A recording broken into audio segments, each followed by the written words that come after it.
10 years ago, I was on a Disney show called Kickin' It. My name is Yuval, Prince of Pakistan. Either of you guys touch my stuff, you're on my list. Yeah, that's right, my list. Time to say hello to my little friends. Wasabi! Oh, you didn't even say hello to my little friends!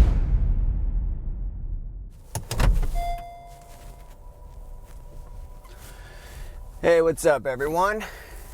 Today, let's just go for a walk. First, I'm going to drive to a beautiful spot and take a walk and talk with you about why I left Disney to make my own movies.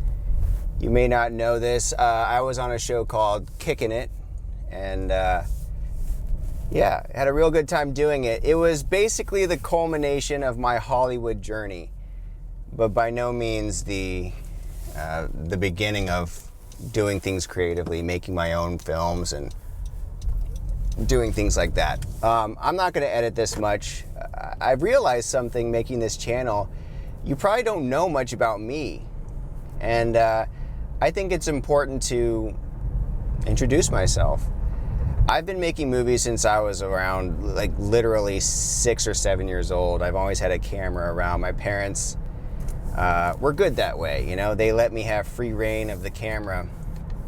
And with that came a passion for making movies. So as I got older, you know, I made movies all throughout my childhood and teenage years, and just it's always been part of me. So eventually it came time to move to Hollywood, to take this seriously. Now, I've always done multiple things, worn multiple hats when I make my own movies. Directing, writing, acting, editing, and all of that is still true to this day. But when I went to Hollywood, I felt as if I needed to narrow that down. I thought you had to focus on something and get really good at that. And in a way, it's kind of true. So anyway, I went to Hollywood thinking, okay, I'll choose acting as my main thing. And I went and studied at classes and learned what that was about, because I thought I was a natural. I thought I was a natural at acting. And I guess in a way I am. I was always used to doing it in front of a camera. I was out in Hollywood for about 10 years, but mainly auditioning and failing at that. I was never really good at auditioning. I think I got better as time went on, but my heart wasn't really in it. Because I think deep down, my passion has always been making movies. And to me, that always meant picking up a camera, getting your friends together, and telling a story. So I guess you could say I was feeling malnourished from what I love to do. I finally landed the role of Shane Peters on Kickin' It, which means I had 3 episodes. I've told this story before in another video. You can find that on my channel. When I booked that role and fulfilled my 3 episodes, I learned a lot about what it's really like to be in a machine like Disney. What I mean by in a machine like Disney, it is so different than making your own movies. And I loved the way when I was a kid how it was so like, let's film this. You know, it was very inspirational. On a movie set, or a television set in this case on Kickin' It, it's much more about hitting your lines, hitting your marks, over-rehearsing, maybe I would even say. And it felt, I guess the best word for it is, it felt very corporate. I need to stop saying there we go, that's better. It's better for this. I want you to have good sound. I'm still a little bit OCD about these things. Sure, I could be filming this without a microphone, but I want you to hear what I have to say. Is that okay with you? Okay, good. So I remember thinking, oh, I'm gonna be so fulfilled after Kickin' It. I'll probably get a ton of roles. And hey, I'm editing the video right now, and the sun starts strobing at a crazy rate here and at another part in the video. Anyway, I'm gonna save you from having a stroke. What I was saying in this part of the video was, I thought Kickin' It was going to open a bunch of doors for me and jumpstart my career in a huge way, and that didn't happen. And I don't blame Hollywood at all. I don't blame casting directors, but I had an awakening after that show. and I learned that I'm a filmmaker. I love the whole process of bringing a movie to fruition from the beginning, middle, and end. And to do that, I needed to strike off on my own. And I really needed to get back in touch with making movies like I used to when I was a kid. But my passion was dying so fast, and I knew I had to do something. So my girlfriend at the time, my wife now, Gina, we were at this place called BCD Tofu. So we're sitting there with a hot bowl of soup in front of us, and we're talking about our careers, and she was a struggling actress at the time, and I was struggling, as you know. And I was just saying, you know, I wish I could just go back and make movies like I used to with my friends. I mean, I was never more happy than when I was doing that. And she was like, well, why don't we? Why don't we go and make a movie like you did when you were a kid? And I got really excited. For the first time in years, I was suddenly excited about making something again. Being creative is like a muscle. You have to keep working at it. You got to keep doing your reps. You got to keep doing it to keep the love alive. And I was dying at this point. So I was excited. I was like, wow, why don't we go make a movie? So excited. I'm excited talking about it now because I remember like the pure joy of it. Something so wholesome about it.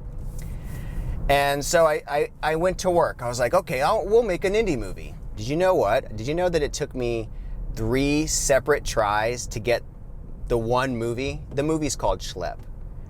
It's a movie I'm happy with. I'm very proud of. I love the movie that it became, but it took me 3 different tries to make that movie. I failed completely on the first go around. We filmed in Illinois, and I went there and I had my buddy who was in all my childhood movies. His name is Dan. And instead of hiring like professional actors, I decided, let's do this like the old days. I took that day at BCD a little too literally. I was like, I'm gonna get the people that I made movies with when I was a kid. Now you may be thinking, well, duh, Scott, that's not gonna work out.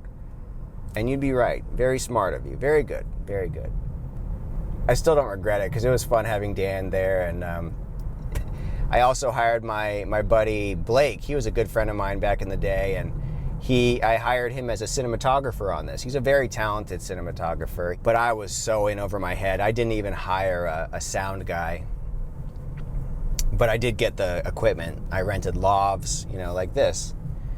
Not like this, actually way more complicated than this. This is easy. I clip it to my shirt and I push the record button and there you go. This other one was all about getting on the right frequency for the right sound. I had no idea what I was doing.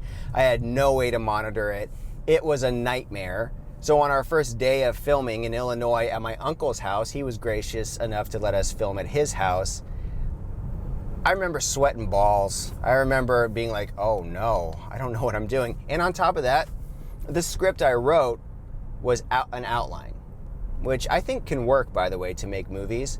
But when you're as unprepared as I am and as in over my head as I was, it becomes a nightmare. Anyway, here I am going into the details of it all. Needless to say, that whole thing went to waste. I actually never used any footage from that. It was a complete failure on my part. I just did not respect the process of learning how to really make a film. But the one good thing is I didn't give up. And it took me another try, failing, going to Arizona, shooting a whole feature film, basically canning about 90% of it, going back to LA with my tail between my legs. And eventually, long story short, we filmed a third time out in Joshua Tree, and we got it right, and I'm very happy with the movie. But why I left Disney and Hollywood in general to do my own thing, it started becoming apparent to me living in LA that something's broken about Hollywood. Something is broken about the way they make movies and the human element of it all. I used to love Hollywood and what it represented to me as a young boy, dreaming about making my own movies and starring in great films. And as I was out there, I was realizing, there's a disconnect out there. The Hollywood machine tends to squash creative people in favor of getting a product out the fastest way possible in the most commercial way possible, and it is soul crushing.